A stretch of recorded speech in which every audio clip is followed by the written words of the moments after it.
Serena, situation update, please. Getting visuals now, Captain.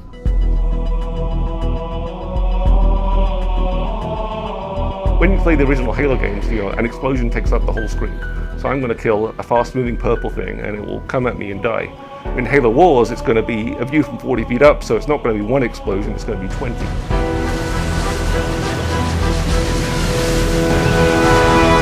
One of the things we want to do with Halo Wars was tell the Halo story, show the Halo universe in a different way, and actually bring strategy gaming to the console. In Halo Wars, you get to control everything. All the grunts and elites and brutes and choppers and ghosts and banshees and all these really cool vehicles, plus a lot of the stuff we've added. Control heroes, you get to control Spartans, you get to control small armies of Spartans.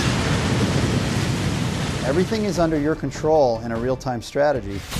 We wanted something that the fans could see the things that they know and love from a different perspective.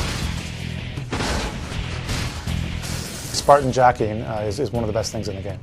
They jump on top of the enemy tanks and they beat the crap out of the tank, they rip off the hatch, they toss out the driver, they hop inside, and then they take over that vehicle.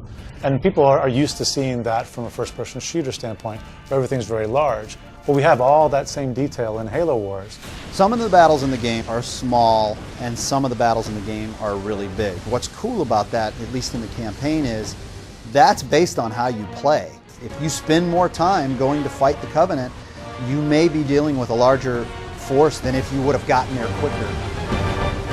And you get those choices, which is again the hallmark of a strategy game. How do I want to build my army out?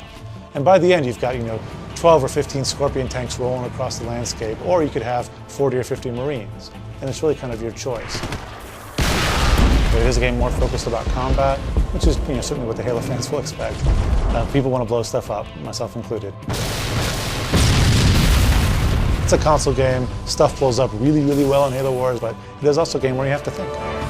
The new part of this game is, for a lot of people, is actually playing an RTS. In the FPS games, you're just using one single weapon and you one single tactic. In our game, you actually have to employ multiple strategies on the screen at the same time. You're the general, training units and using those units to accomplish the mission.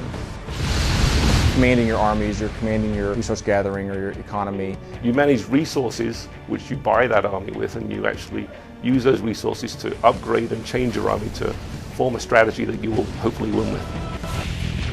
There's a lot of different definitions for armies, right? There's like a teched out army, which is maybe not as big an army, but you've spent a lot more of your resources on technologies and things like that, so it's a very powerful army. And that actually kind of maps into Halo Wars really well, because in our game, the UNSC, the humans, they're the regimented army.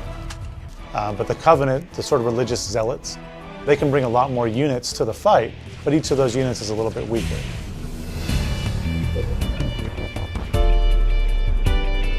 Halo Wars is a game about bases. It's a strategy game. I have to have a good base of operations, otherwise I can't field a very good army. You start with just one unit or a base, and by the end of the game, you've got an army of 240 infantry or 5 Scorpion tanks. Or choose to upgrade them and make your current Scorpions even better. It's a lot of fun to be able to do that.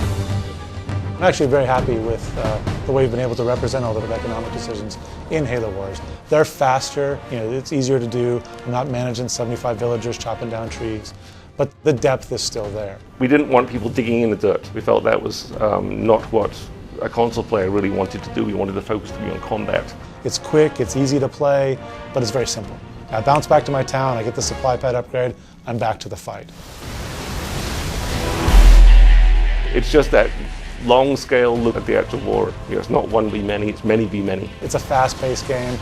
It's an adrenaline rush from the word go, but it has that strategy aspect to it that people haven't seen in the Halo universe before.